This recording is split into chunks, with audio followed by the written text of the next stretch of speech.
Hello everyone, स्वागत है आपका इस वीडियो में। तो इस वीडियो में हम लोग देखेंगे प्रोनाउन के बेहतरीन क्वेश्चन में मैं लगभग 900 क्वेश्चंस आपको करवाऊंगा कि जो 45 सेट्स में आएंगे और एक सेट में 20 क्वेश्चंस होंगे। तो इस तरीके से 45 इंटू 20 अगर आप करते हैं तो 900 क्वेश्चंस आएंगे। ठीक है, तो वीडियो शुरू करने से पहले मैं बता दूं कि मेरा नाम है रवि रंजन और आप देख रहे हैं इंग्लिश दर्शन। देखते हैं पहला क्वेश्चन इसमें दिया हुआ है he, I, she and they cook the food। ठीक है, ये क्वेश्चन है, ये बेसिकली क्वेश्चन है पर्सनल प्रोनाउन से। तो चलिए क्वेश्चन शुरू करने से पहले मैं इससे रिलेटेड कुछ कॉन्सेप्ट्स होते हैं उसको मैं बता देता हूँ आपको, ताकि आगे के क्वेश्चंस में आपको हेल्प मिले। तो यहाँ पे देखिए, अब यहाँ पे जैसे अपने पास पर्सनल प्रोनाउन होते हैं संख्या में 7। ठीक है ना, I, T, you, he, she, it और एक होता है क्या, दे। ठीक है ना, आई को हम लोग बोलते हैं फर्स्ट पर्सन, है ना, और फर्स्ट पर्सन ये होता है सिंगुलर, बी होता है, ये भी होता है फर्स्ट पर्सन और ये होता है प्लूरल। यू अपने आप में सिंगुलर भी होता है, प्लूरल भी होता है। ही जो होता है थर्ड पर्सन सिंगुलर मेल के लिए प्रयोग किया जाता है। T third person singular female के लिए। इट का प्रयोग होता है ऑब्जेक्ट के साथ भी होता है और नॉन लिविंग के साथ भी होता है।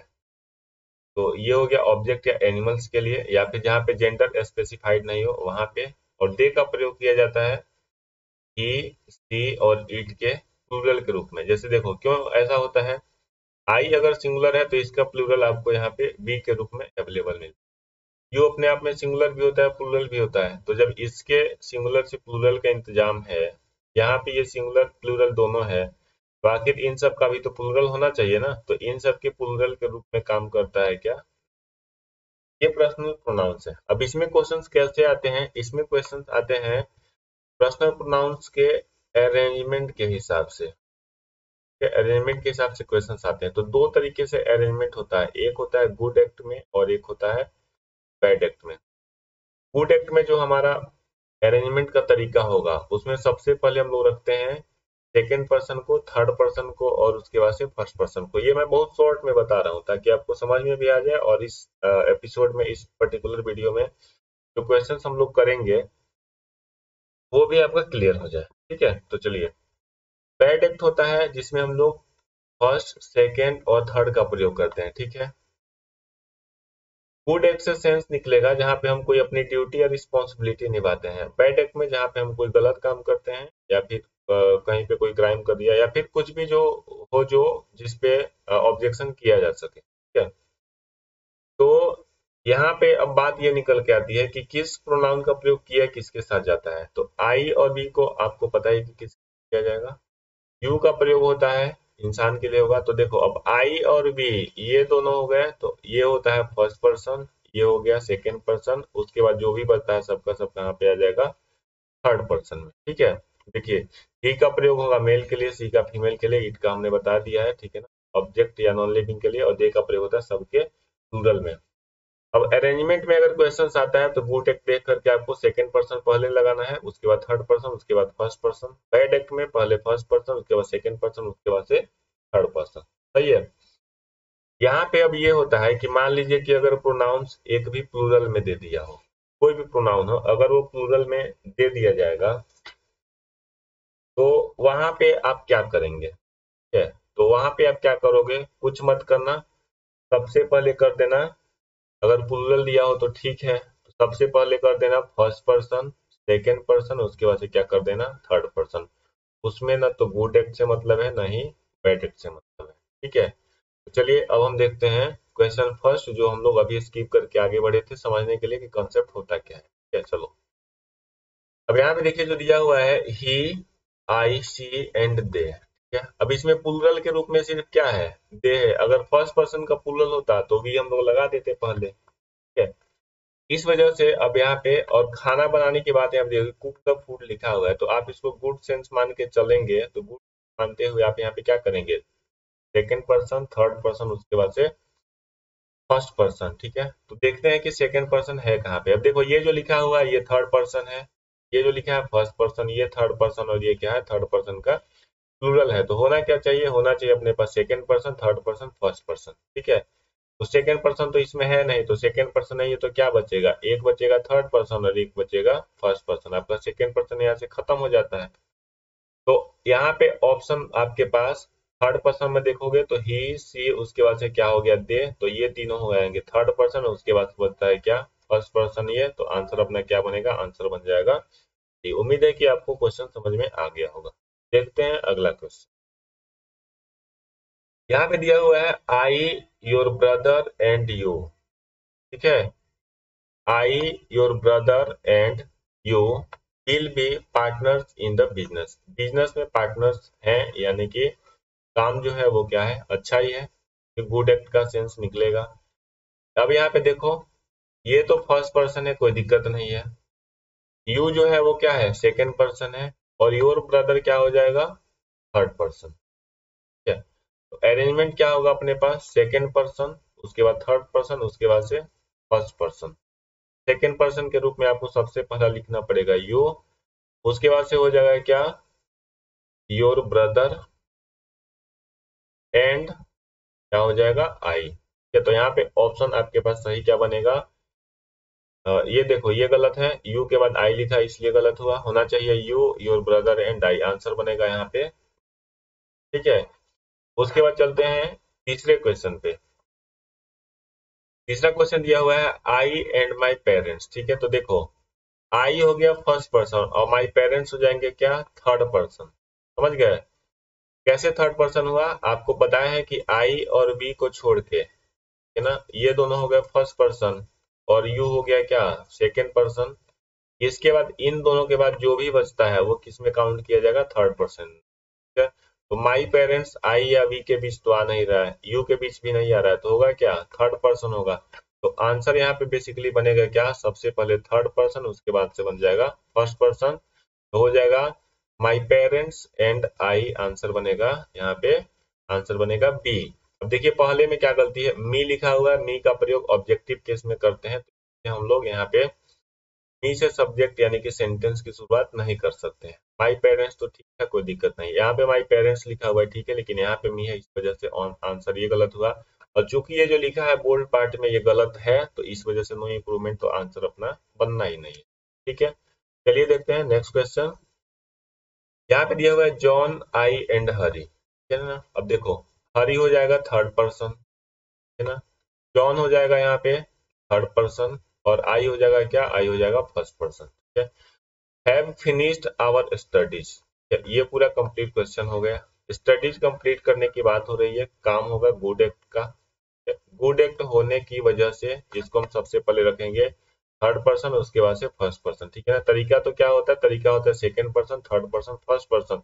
अब यहाँ पे सेकेंड पर्सन तो है ही नहीं, तो है क्या, थर्ड पर्सन है और क्या है, फर्स्ट पर्सन है, तो इस वजह से यहाँ पे आंसर बनेगा ए। लेकिन अगर मान लीजिए कि ये सेंटेंस इंप्रूवमेंट में आ जाता तो सुधारते कैसे, आप यहाँ पे चाहे तो लिख लो हरी, या फिर लिख लो क्या, जॉन पहले, कोई दिक्कत नहीं है ना, तो हरी जॉन एंड क्या हो जाएगा, आई, आंसर बनेगा ए। चलते हैं नेक्स्ट क्वेश्चन की तरफ। क्वेश्चन नंबर 5 जो यहाँ पे है, क्वेश्चन नंबर 5 में दिया गया है I and he, I and he have prepared the lesson. है ना, I and he have prepared the lesson thoroughly. ठीक है ना, लेसन को अच्छे तरीके से आपने प्रिपेयर किया है, थॉरोली मतलब होता है थ्रू आउट, यानी कि पूरा या अच्छे से। अब देखो यहाँ पे ये जो दिया हुआ है ये हो गया फर्स्ट पर्सन, कोई दिक्कत नहीं है, ये लिखा हुआ है थर्ड पर्सन, इसमें भी कोई दिक्कत नहीं है, लेकिन दिक्कत कहाँ पे है, दिक्कत है कि अरेंजमेंट इसका गलत है। ठीक है ना, अरेंजमेंट होना क्या चाहिए, सबसे पहले होना चाहिए ही, और ही के बाद यहाँ क्या हो जाना चाहिए, आई, और उसके बाद से आपका ये हेल्पिंग वर्ब, कोई दिक्कत नहीं है, यहाँ पे सेंटेंस में एरर बनेगा ए। जैसे बहुत सारे लोगों को लगता है कि यहाँ पे हम हैज लगाएं कि हैव लगाएं, यानी कि वर्ब सिंगुलर लगाएं कि प्लूरल लगाएं, तो इससे आपको कंफ्यूज होने की जरूरत नहीं है। कभी भी दो सब्जेक्ट, है ना, अगर किसी भी कनेक्टर से जुड़े हैं, जैसे एंड हो गया, किसी भी कंजंक्शन से जुड़े हैं, तो वहां पे आप जो है वर्ब के रूप में, है ना, अगर एंड से जुड़ा हुआ है, एंड से जुड़ा हुआ दो सब्जेक्ट हो, ठीक है, तो वर्ब के रूप में आप क्या करते हो, वर्ब के रूप में प्लूरल हेल्पिंग वर्ब का ही प्रयोग किया जाता है। ठीक है, तो यहाँ पे आंसर बनना है अपना ए। समझ में आ गया होगा क्यों, क्योंकि होना चाहिए ऑर्डर अपना पहले ही, उसके बाद से हो जाएगा आई।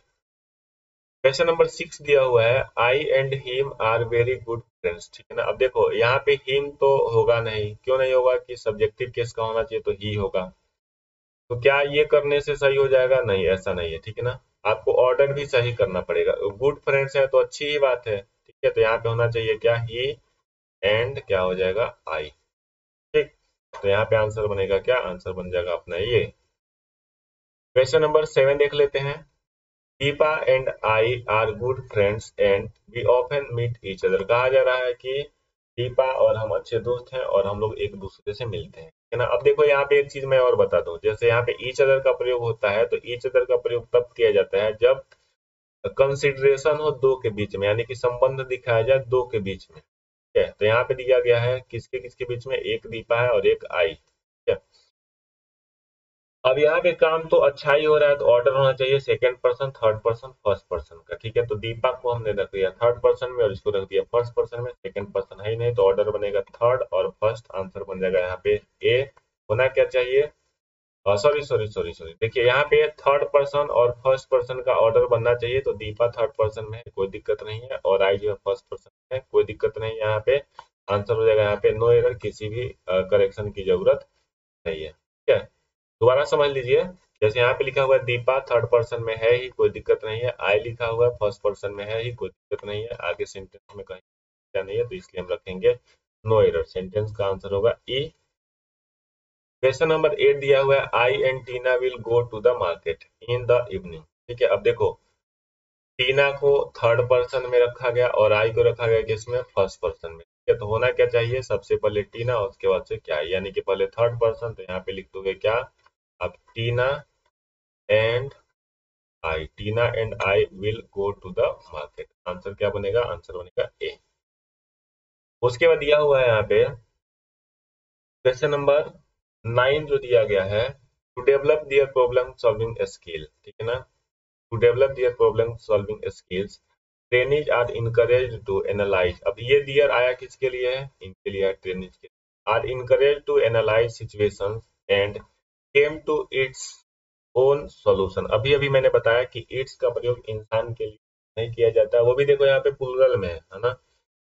अगर सिंगुलर होता तो खैर एक बार सोचते कि होगा कि नहीं होगा, वो तो बात की बात है, लेकिन यहाँ पे हम लोग ट्रेनिज लिखा है प्लूरल में, तो आप ईट का भी प्रयोग देखे थे कि प्लूरल में क्या होता है, दे ही होता है, ठीक है। खैर यहाँ पे ईट तो ईट का इससे मतलब ही नहीं है, तो दे होने की वजह से दे ग्रुप का प्रोनाउन चाहिए। सब्जेक्ट ग्रुप में जरूरत है तो दे लगा देंगे, पोजीशन दिखाना दिखाना तो क्या लगा देंगे, डियर लगा देंगे, और ऑब्जेक्टिव केस में क्या होता है, सेम होता है, ठीक है। तो यहाँ पे देखो इट्स लिखा है, इस वजह से ये आंसर गलत हुआ, यहाँ पे इट्स लिखा है इस वजह से ये आंसर गलत हुआ। चूंकि ये जो लिखा हुआ है ये भी गलत है, इस वजह से आपका आंसर ये भी गलत हो जाएगा।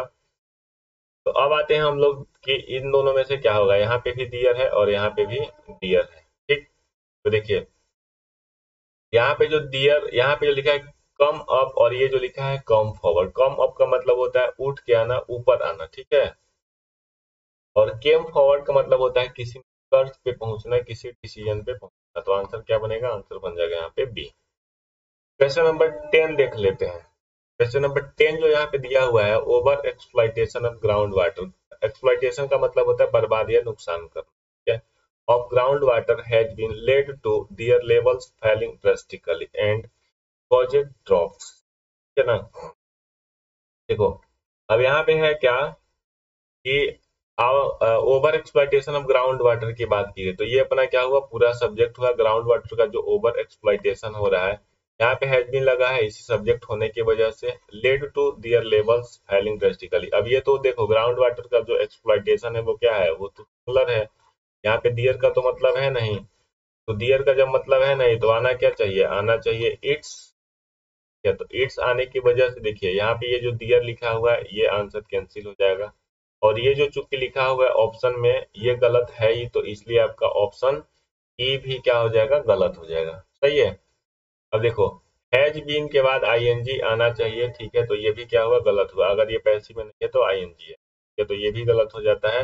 वाज लीडिंग इट्स लेवल, ठीक है ना। अब देखो एक और रीजन है कि हम सी को ऑप्शन में क्यों नहीं रख सकते हैं, डियर लिखा हुआ है इस वजह से नहीं रख सकते, ठीक है। तो ऑप्शन आपका डी भी गलत हुआ और डी भी गलत है, तो इसलिए ऑप्शन क्या बनेगा, ऑप्शन बनेगा B was leading its level to be falling drastic.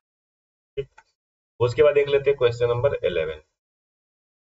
Automation in agriculture and farm management is considered a boon but in fact, ठीक है ना, बून मतलब होता है आशीर्वाद, आशीर्वाद, ठीक है, but in fact it is not true as they lead to more unemployment, ठीक है ना। अब यहाँ पे ये जो लीड लिखा है ना, ये गलत तरीके से लिखा है, यहाँ पे अगर ये लिखा होता लेड तो चलता, ठीक है। To lead its it lead to more employment दिया है, ये गलत है। They lead to more employment दिया गया है यहाँ पे, ठीक है, ये भी गलत है।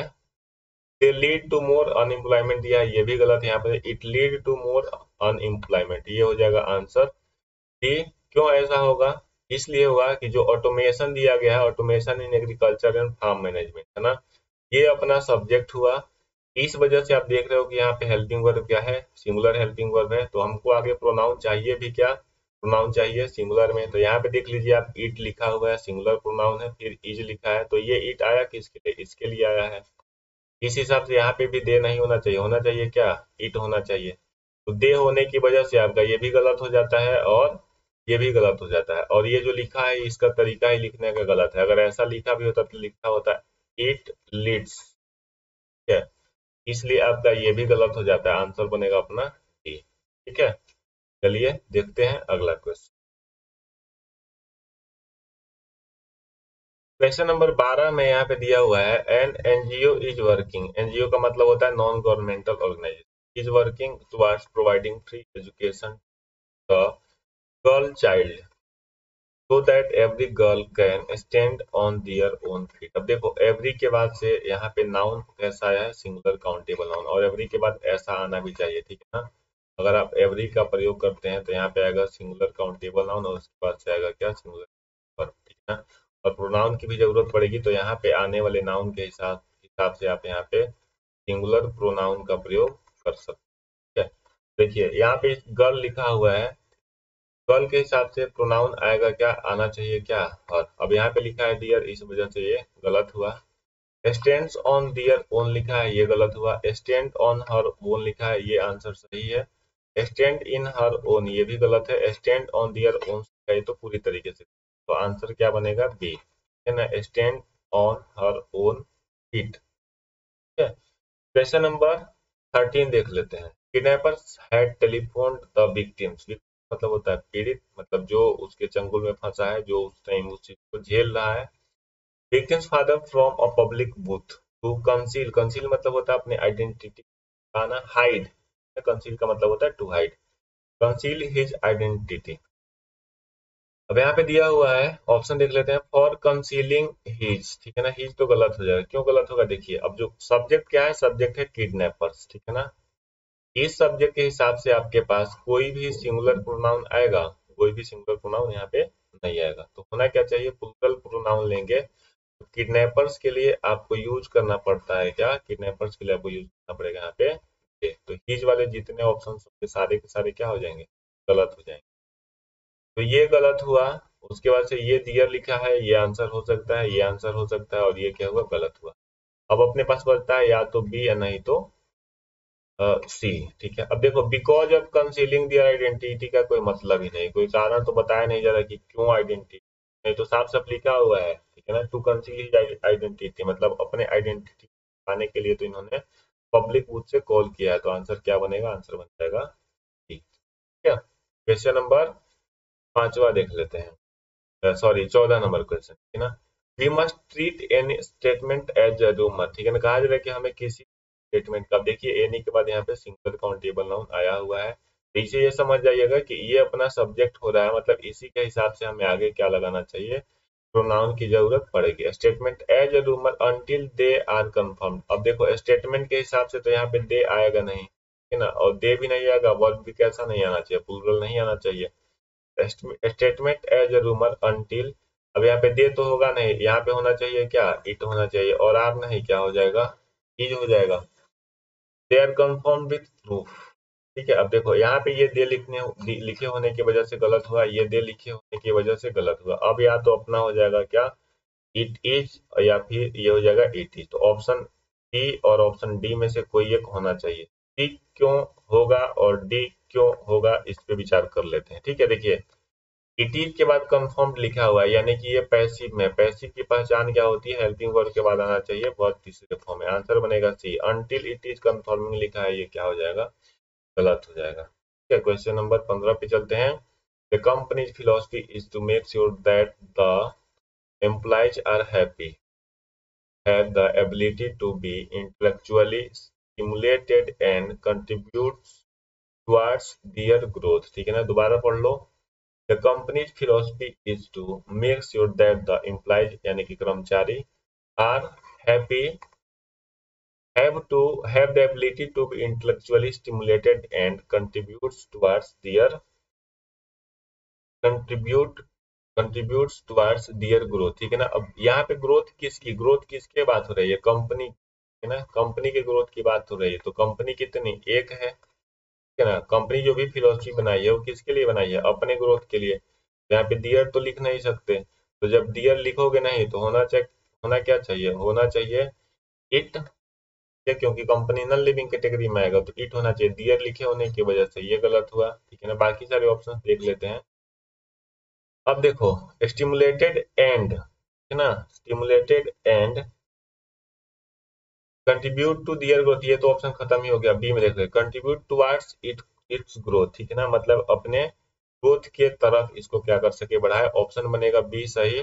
कंट्रीब्यूट्स लिखा हुआ है, ये गलत हो जाएगा। ठीक है ना, क्योंकि यहाँ पे अगर अपने पास लिखा हुआ है ये नाउन, तो उसके ये स्टिमुलेटेड लिखा है ना, स्टिमुलेट ये एडजेक्टिव पे काम करे तो एक और इसी टाइप का आना चाहिए। ठीक है ना, यहाँ पे हो जाएगा कंट्रीब्यूट टुवर्ड्स इट ग्रोथ। यहाँ पे डी ऑप्शन जो है, डी ऑप्शन आपका गलत हो जाएगा। ठीक है ना, क्योंकि इट्स के बाद क्या लिखा है, ग्रोइंग लिखा है, इट्स के बाद ग्रोइंग नहीं आना चाहिए, है ना, और ऑप्शन डी यहाँ पे होगा नहीं। क्वेश्चन नंबर 16 देख लेते हैं। ISCO has begun to produce steel in early 20th century because the British Chief Commissioner of the Indian Railway had shown to eat every pound of steel rails they made if it were to meet British specification. अब वो लोगों उन लोगों ने सोचा है कि अगर जो स्टील जो यहाँ पे बन रहा है, अगर वो मिलता है उसके ब्रिटिश स्पेसिफिकेशन से, तभी वो लोग क्या करेंगे, इस पे काम करेंगे। ठीक है ना, तो यहाँ पे इट लिखा है, ये गलत हो जाएगा। इट लिखा है, ये गलत हो जाएगा। इट लिखा है, ये गलत हो जाएगा। होना चाहिए दे, ये भी इट लिखा है, ये गलत हो जाएगा। तो यहाँ पे जाएगा only if they try to meet British specification. ठीक है ना, उन लोग तभी ट्राई करेंगे जब ये क्या हो, ब्रिटिश स्पेसिफिकेशन से मिल सके। क्वेश्चन नंबर 17 देख लेते हैं। The voluntary organization appealed to the people to come forward to help the victims and said that each may contribute what they can। अभी अभी मैंने बताया कि each के बाद से आपको singular countable noun, singular pronoun का प्रयोग करना होता है। ठीक है, वहाँ पे what they can नहीं होना है, वहाँ पे हो जाएगा what he can। ठीक है, अब देख लो यहाँ पे ही के लिए एक ऑप्शन ये है, दे होने की वजह से गलत हो गया। ईच वन कैन का कोई मतलब नहीं बनता है यहाँ पे, तो आंसर क्या बनेगा, आंसर बनेगा ए। क्वेश्चन नंबर 18 देख लेते हैं। This project would encourage development and enable every villager. ठीक है, दिस प्रोजेक्ट वुड इनकरेज बढ़ावा देना, development, encourage development and enable every villager to govern their own identity. अब देखो एवरी के बाद से विलेजर लिखा हुआ है, विलेजर सिंगुलर काउंटेबल नाउन हुआ। अभी अभी मैंने बताया कि एवरी के बाद सिंगुलर काउंटेबल नाउन आएगा। इस हिसाब से आप देखोगे तो प्रोनाउन की भी जरूरत कैसी है, प्रोनाउन की जरूरत सिंगुलर में। तो यहाँ पे डियर नहीं, क्या होना चाहिए, इट्स होना चाहिए, इट्स ओन आइडेंटिटी। ठीक है, तो देख लेते हैं यहाँ पे ऑप्शन कौन कौन सा है जहाँ पे आना चाहिए। ठीक है, अब देखो सॉरी यहाँ पे इट्स नहीं होगा, यहाँ पे क्या हो जाएगा, हिज हो जाएगा। क्यों, क्योंकि बात हो रही है विलेजर्स। यहाँ पे देखो टू गवर्न हिज, ये ठीक है, ये गवर्निंग लिखा है इस वजह से गलत हुआ, क्योंकि टू के बाद V1 आता है अपने पास, फर्स्ट वर्ब जो है फर्स्ट फॉर्म में आना चाहिए, तो बी गलत हुआ।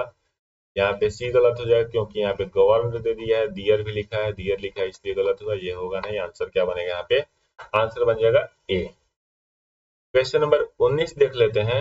ही confidently asked the crowd if they thought. ठीक है ना, अगर वो लोग ऐसा सोचते हैं, ही वाज राइट, वह सही था। And the crowd shouted, they the crowd shouted that they did. ठीक है, देखो उसने पूछा क्राउड से कि क्या आप लोग सोचते हो कि वो वो सही था, ठीक है।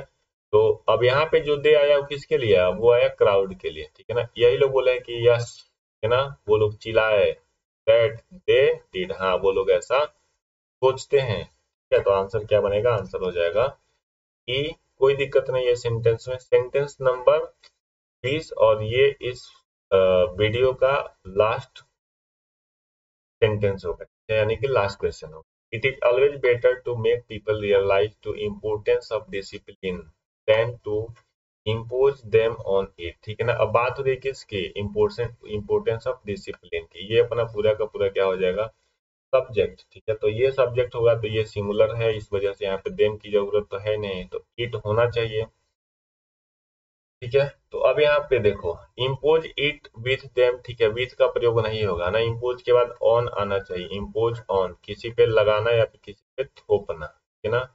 इम्पोज के बाद देम ये भी लिखा है, ये भी गलत है ना, इम्पोजिंग देम होगा नहीं, यहाँ पे हो जाएगा इम्पोज इट ऑन देम, मतलब उन पे क्या कर दिया गया, थोप दिया गया। अब ईट आया किसके लिए, ईट आया है इम्पोर्टेंस ऑफ डिसिप्लिन के लिए, ठीक है। तो बस आज के वीडियो में इतना ही।